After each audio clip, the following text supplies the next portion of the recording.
I just feel like we should be not getting stopped offensively with the talent that we have and the scheme that's put in.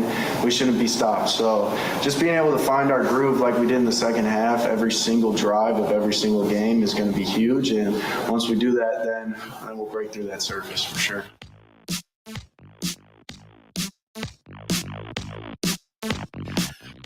Good afternoon, everybody. Welcome in to Good Afternoon Michigan Football on this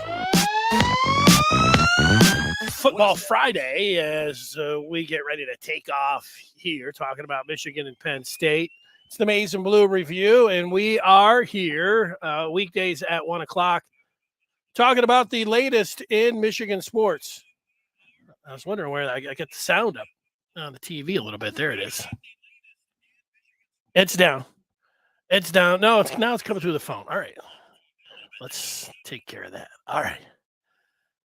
Yeah, we're here live weekdays at 1 o'clock talking about the latest in Michigan sports. And today being no different, and we are less than 24 hours away from Michigan and Penn State. So let's get right to it.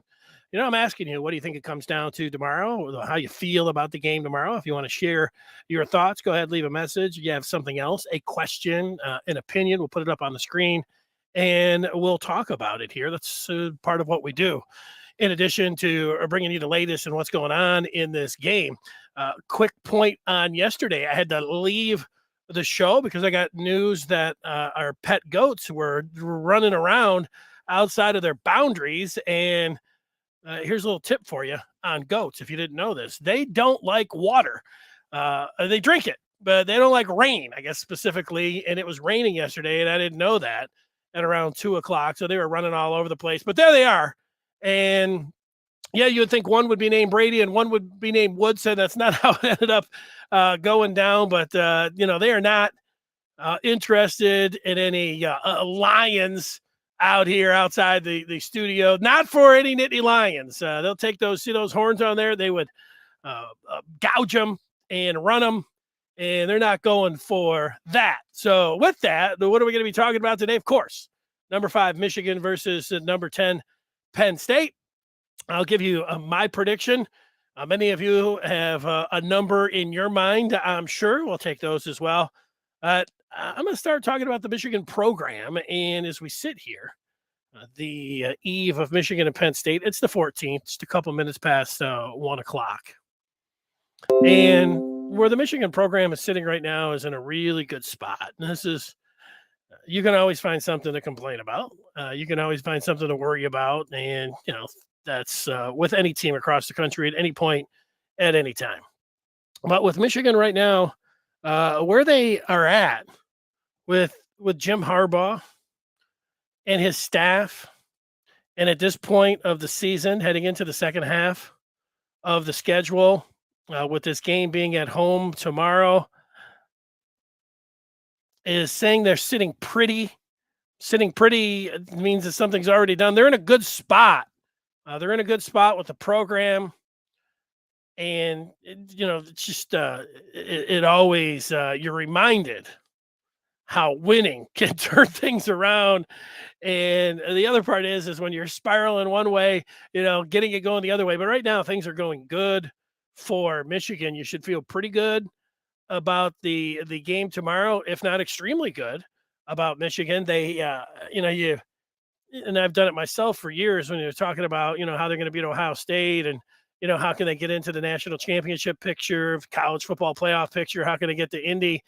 It was going to be the quarterback position. And here we are. Like, Michigan's got the kind of quarterback that if you're trying to do special things, you want a special quarterback, and Michigan has got one.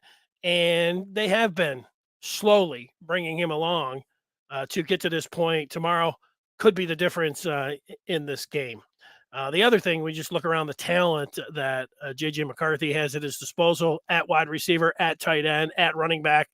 The offensive line that he has in front of him is pretty good. And this defense, we'll find out, about a little bit about this defense tomorrow. If they're able to stop the run, I think that's going to be the most important thing.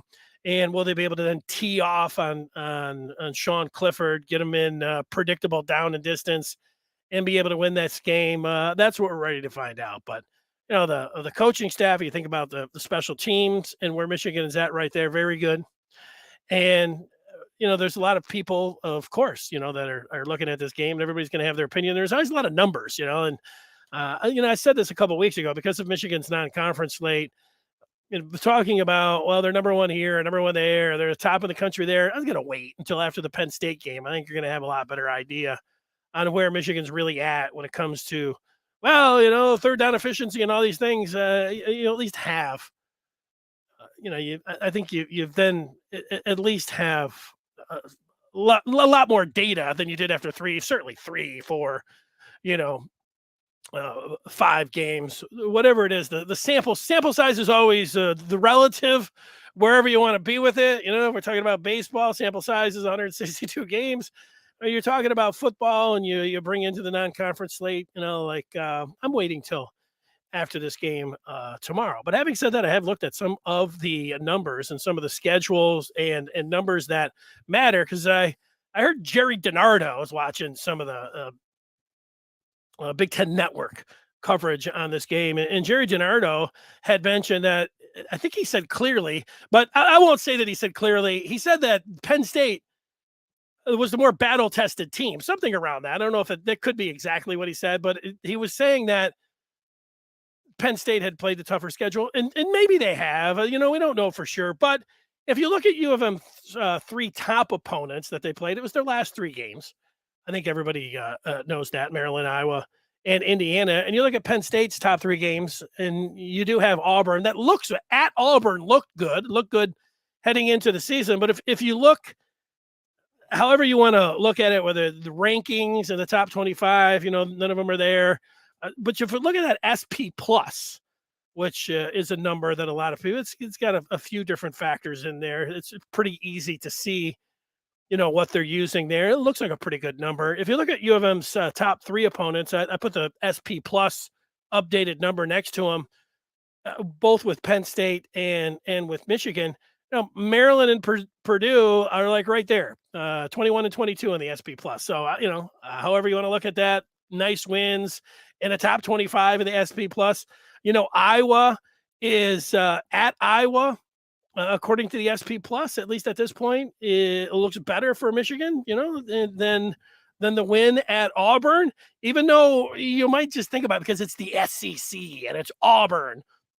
And the way that Penn State played in that game, you might say, that's a better win. And, Iowa really doesn't have an offense. So, however, I'm just looking at the numbers here from SP plus. And then Northwestern is barely inside the top 100, and Indiana's at 84. So I don't know. And the bottom 3, UConn, CSU, and Hawaii, we know those 3 teams were all a joke, but, Penn State's too, and they've only played, remember they had a bye week last week.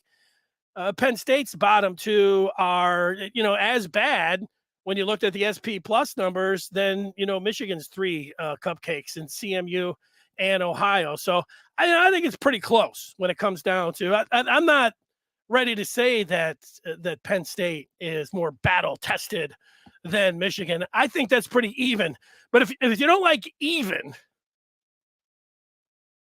then I'm going to give it to Michigan. Not because they played one more game. And you look at that number, the game at Iowa looks like it's was a little bit tougher than the game at Auburn, but it's pretty close. But if I had to, because I don't like ties myself, like if you're always saying, well, this is even, I'll give it to Michigan slightly. So I don't agree with Jerry DiNardo in the eye test, what he was using or whatever. I don't know what kind of formula that Jerry DiNardo, he has a lot, of games that he has to look at. I've, zeroed in on this one. So it's not like I'm saying, he's just a jerk, doesn't know what he's talking about or anything else. But I think in this case, he is a jerk and doesn't know what I think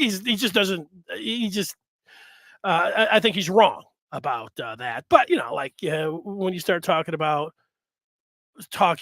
where teams are at midway through the season, and, a lot of it is eye test, and there's a hell of a lot of numbers that you can look at and don't even know because when you're racking them up against teams that you and I could be out there playing against, who really knows? So, and there've been a lot of numbers that are being talked about, maybe a little bit too much when it comes down to this game. So that's where I am sitting as it comes down to, who's better and, who's played better, who is better, the numbers inside the numbers.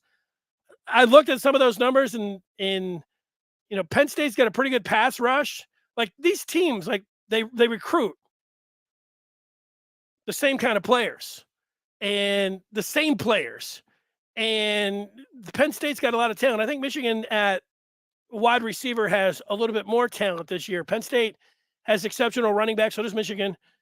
Penn State's had very good tight ends, but the Nittany Lions have really been able to get after it pass rush wise, and they've been really good when the opponent has been in the red zone. So those are some things like you like to have those numbers in your back pocket, to talk about at the tailgate or wherever you're at. Here's some more numbers for you. Well, maybe that isn't a number. I've got another one for you that I just was looking at earlier today. Here's some of the feedback. The AJ says he feels good about tomorrow's game as long as they let JJ Dynamite operate a little bit more. Go Blue. Well, if you're Jim Harbaugh and you're the offensive staff, you want to be able to put your team in their best position when they're out there on offense. I think that throwing in this game to open up to open up the run, to open things up altogether. I have a feeling, this is just a feeling that I have. I think Michigan is going to come out throwing the ball.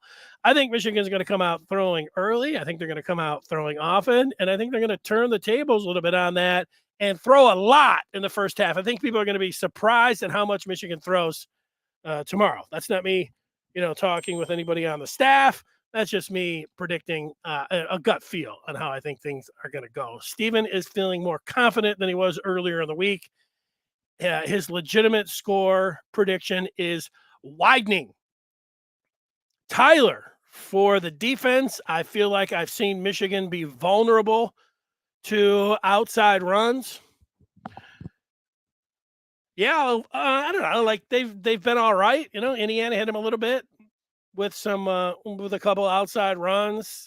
Iowa had a little bit, but you look at the rushing totals and where they're at.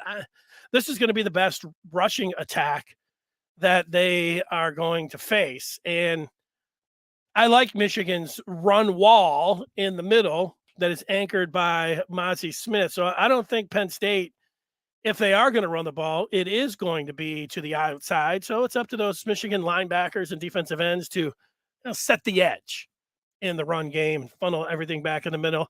Tyler, I think it's I don't know how many times, if I said what I think the biggest, you say what the keys to the game, stopping the run for both sides. But if we're talking about Michigan, yeah, it's stopping the run and putting it on Clifford.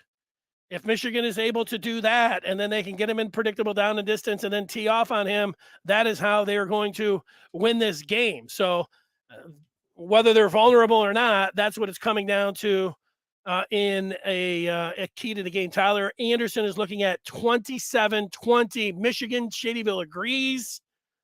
That's also the strength of their top running back, Singleton. Antoine thinks Michigan by 14. That's a blowout. Account 22 has a blowout of 38-20.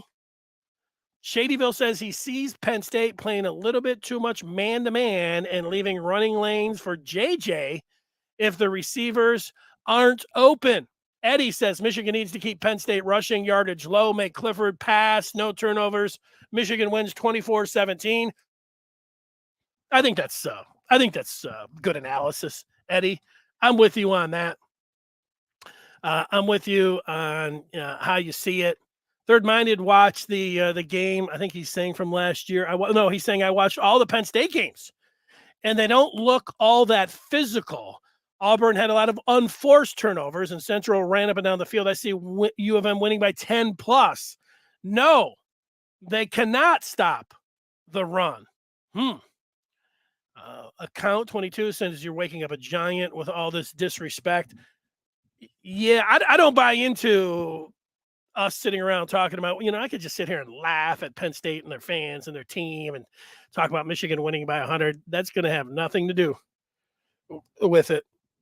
Now, if Michigan players came out like JJ McCarthy who did I play little JJ McCarthy at the beginning of I just feel like we should be not getting stopped offensively with the talent that we have and the scheme that's put in.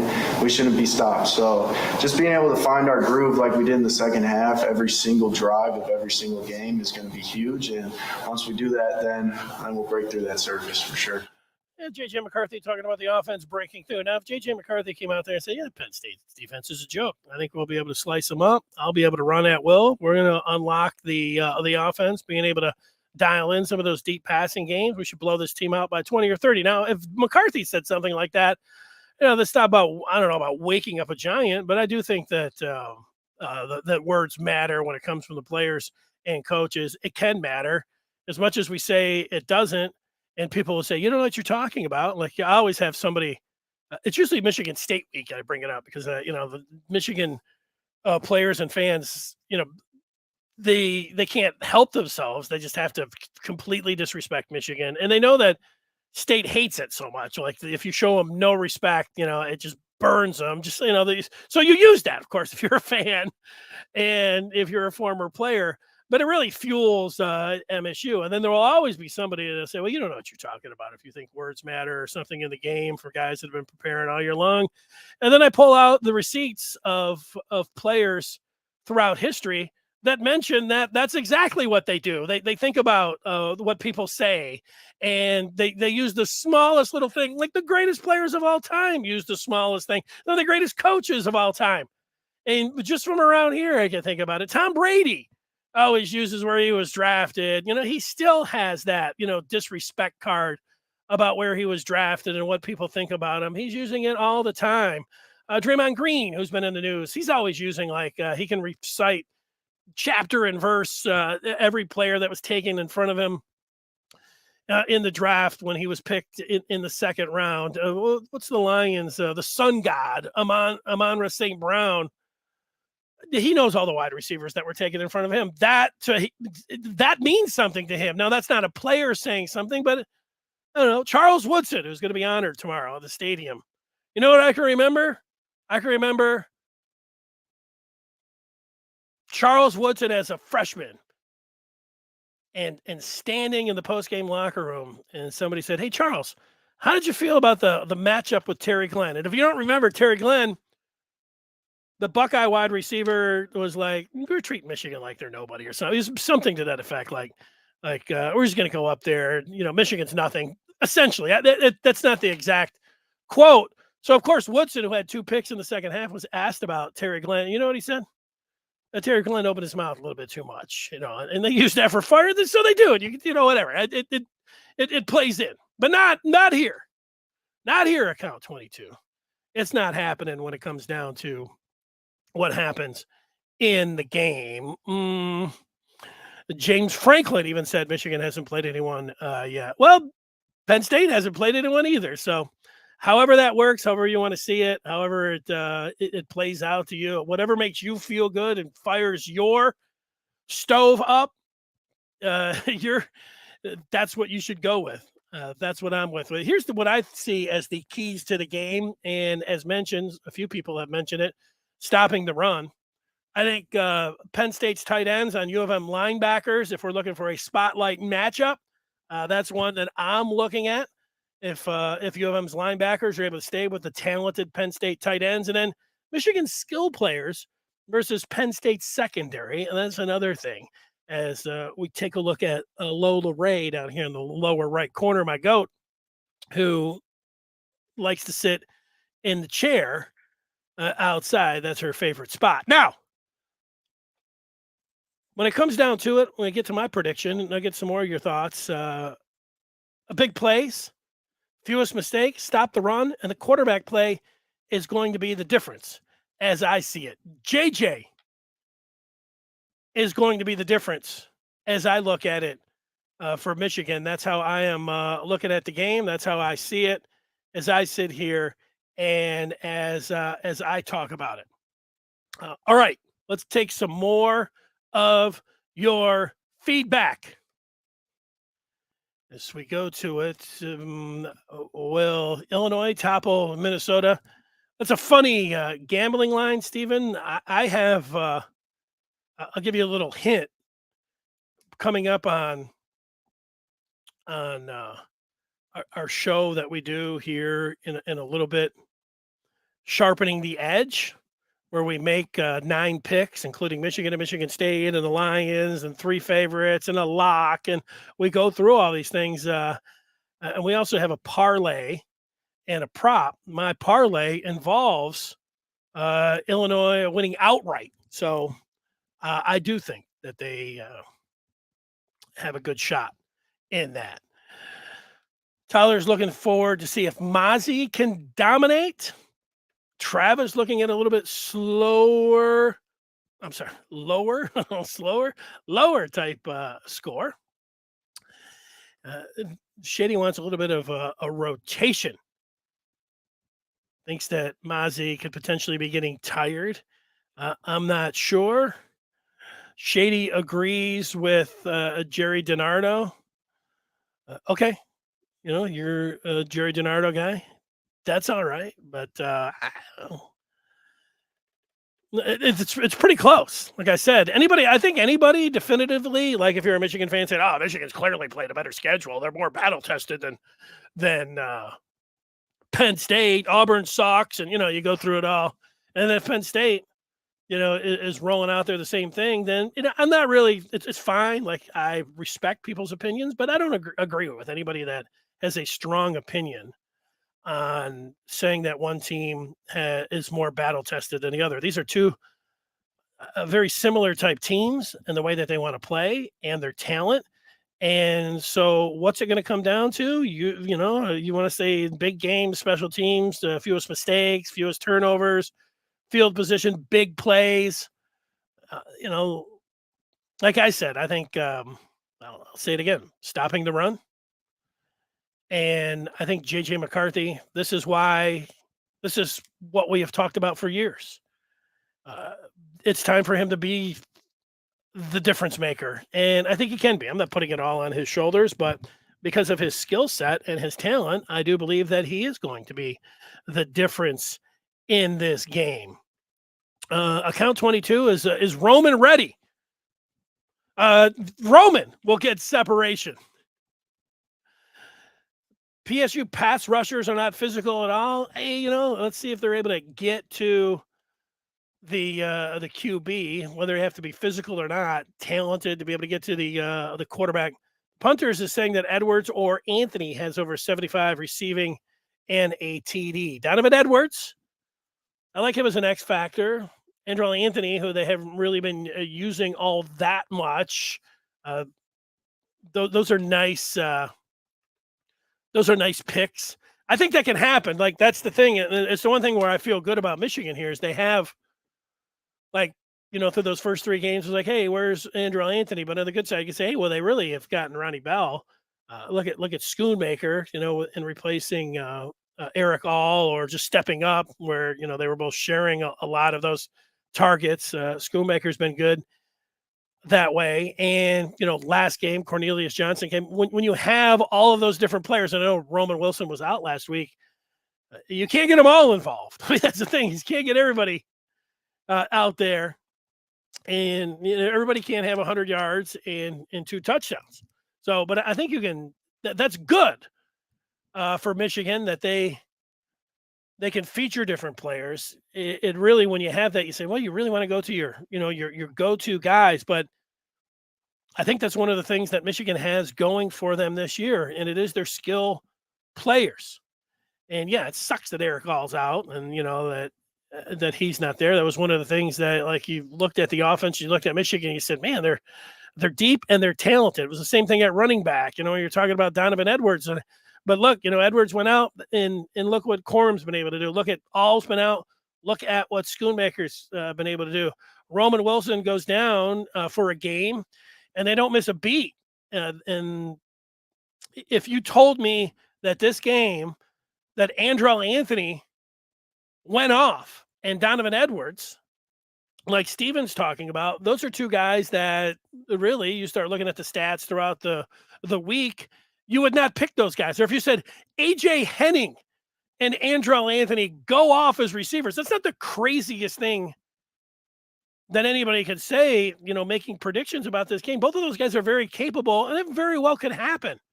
It's versatility and strength that Michigan has and the depth that they have at wide receiver. I think that is can be one of the big factors in this game. And I like this one, Tyler, and I'll spoil my my pick for sharpening the edge, my lock of the week. They get a prop about yards for Ronnie Bell, and let's do it off the top. Actually, I have some of it written down here.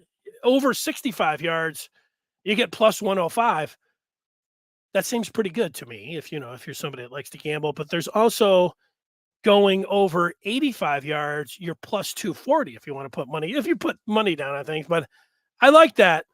I like that plus 240 over 85 yards for Ronnie Bell. And of course, you're talking about redemption when it was not last time that they played, which was last year, but the time before that, so 2019, that's when Ronnie Bell, had that catch and wasn't able to hang on to it in the end zone. So, yeah, this is always going to be a little bit of redemption game for Ronnie Bell. You're right about that. And so having Ronnie Bell go over 100 yards would be nice for Ronnie. It would be nice for Michigan. It would be nice for all of that. Steven says dropping one spot in the rankings should have been all over the locker room. Hey, if it gets you riled up a little bit, yeah, go ahead and do it. This would be another point that it just reminded me. In the early 2000s, for about 5 years, I used to go over to the football office and I would record something with Lloyd Carr for the Friday radio spot, an interview with the coach. And I'd have to wait out in the, outside the office. Sometimes there'd be somebody else in there or whatever else. And, I look around a little bit. Okay, what do we got here?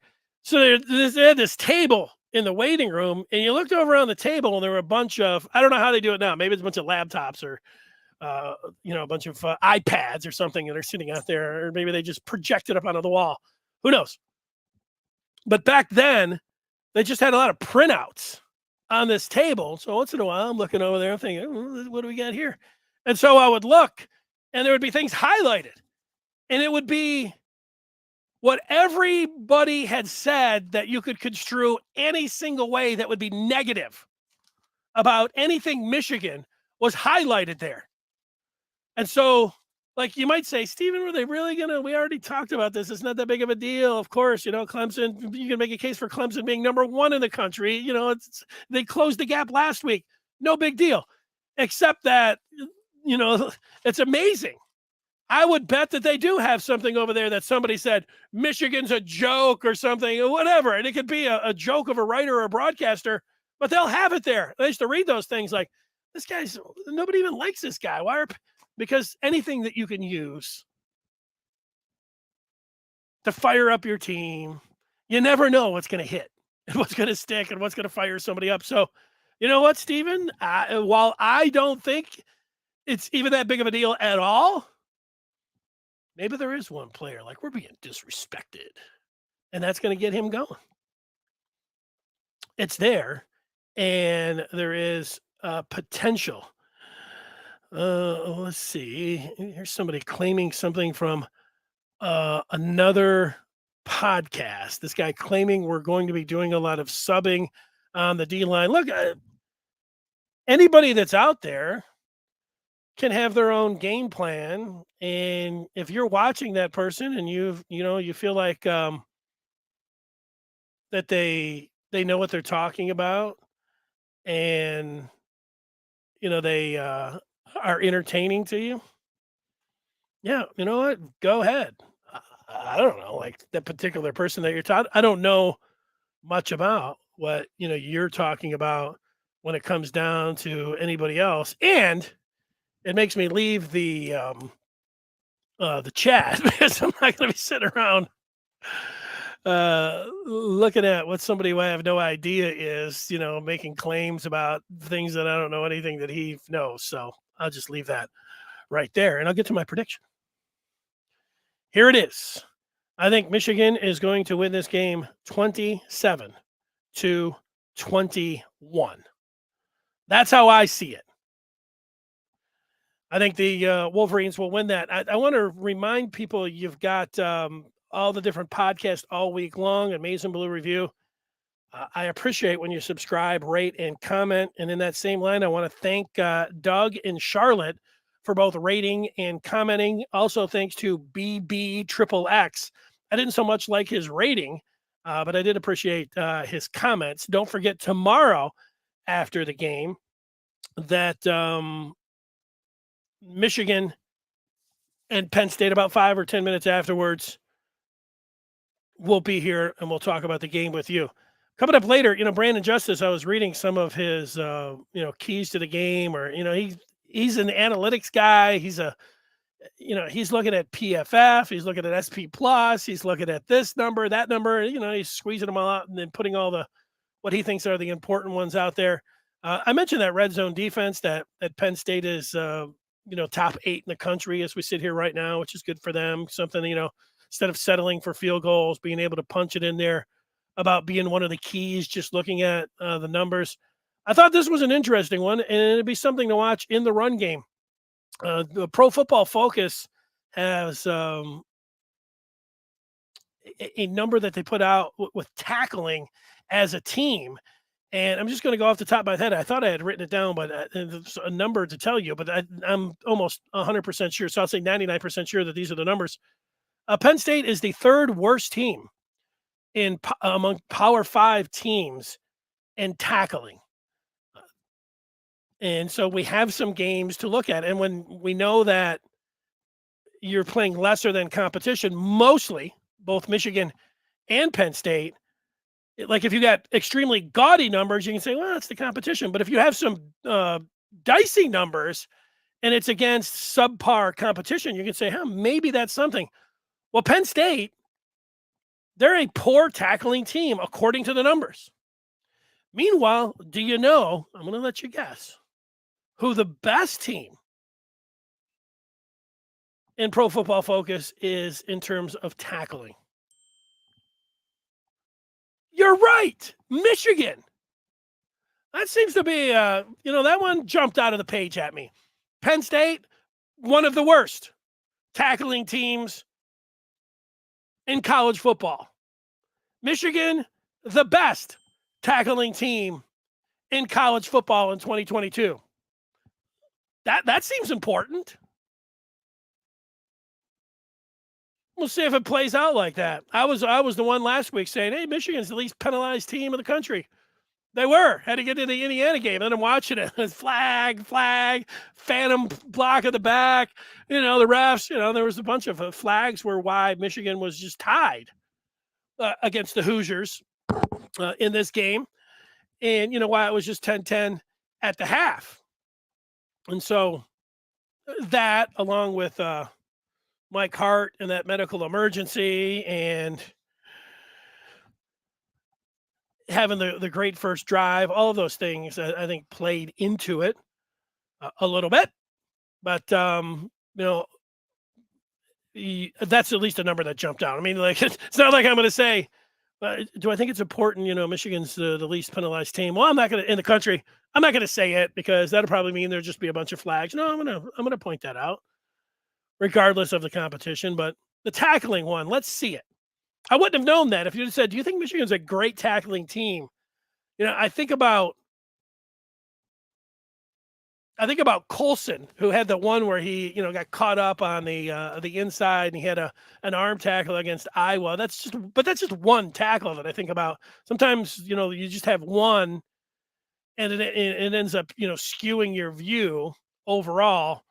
But I'd have said, I don't think they're a bad tackling team, but, the best, that's good. Let's see if it plays out like that tomorrow. I'm going to take a couple more on the feedback. Now, let's see here. People talking about Mazi. I'm going to go all the way down to the bottom. Account 22 saying the Penn State O-line isn't there yet. I'm not sure about that. D, the PSU running back, definitely has some home run ability. The running backs, both of their running backs are good. That's why my number one key in this game is stopping the run. Ty says Penn State's corners are overly aggressive and get faked out a lot. In that secondary, Porter Jr., that's an NFL guy. You want to stay away from him. That's a concern. Travis, he's worried about stopping the Penn State run game. He's most worried about it. Michigan's D has really only been solid when they have a big lead and the offenses become one-dimensional. Yeah, I think, whether you say you're worried or whether that's the key to the game, I'm interested or I'm with you on that. Corum should have a great day of yards after first contact. I don't care who Corum. They got a great defensive tackle. Both. That's the one thing about this team or this game. Both of these teams, outstanding defensive tackles. Both of these teams, outstanding running backs. Penn State, really good tight ends. Michigan, really good wide receivers. Clifford, who's been through it. This is starting against Michigan for his fourth year. Young hotshot quarterback in J.J. McCarthy. Talent, there. Penn State always has that. Big, strong. This is, I think it's appropriate while it's a top 10 battle between these two teams. Here's somebody pointing something out. Shadyville saying their kicker is horrible, especially beyond 40. So keep an eye on that. I don't have those numbers in front of me, so I'm just going to take your word for it. I think you're the one that said you watched all of their games. I'll give you a little bit of DAP for that anyways. If you're sitting through a Penn State Central Michigan game. I watched the Purdue game in week 1. I watched a little bit against Northwestern. And I watched all of their game against Auburn. Great against Auburn. That was the thing. They looked, if you're saying which team, and we'll throw out in their top 3 games, which team looked the most impressive in one single game? It's hard for me to look. Michigan looked really good in those non-conference games, but I'm going to take those out. And Auburn, just because they are Auburn and it's the SEC, that's where the bias comes in a little bit because Auburn, they ain't all that. But so you go at Iowa and at Indiana, at Iowa with Iowa's defense, which isn't any joke, and what McCarthy was able to do, the first drive and a couple of those drives, Michigan being up 20-0, 20-0 after 3 quarters, 27-7 with 8 seconds to go. That was essentially a blowout. But was it a dominant? It didn't feel like a dominating performance. Penn State at Auburn felt like a dominating performance watching it. They dragged him up one side, one field, ran him up at that side, the other, 4 turnovers. It was just a bludgeoning. So Penn State, I'll give them that. That's what they have. And that's where I am at with it. All right. Remember, following the game, if you're somebody that does like to get some information about the game right afterwards, we'll be live after the game. We take your calls. Go to Twitter Spaces. You jump on Twitter Spaces. We take your calls. That's cool. And then, don't forget, it's an incredible day of college football tomorrow. It's beautiful weather. It's awesome. That's why we're here. We love it. Late Saturday night, if you're not staying up till, midnight watching, late college football or playoff baseball, Dodgers and Padres, that's on my maybe to-do list. Early Sunday morning, you're like, man, I just want Michigan. I want to hear something about Michigan. Go to the podcast on Sunday morning and check it out. It will be there. Until tomorrow, after the game, thanks for watching. And I hope you have a great Friday and enjoy everything that it's all about tomorrow.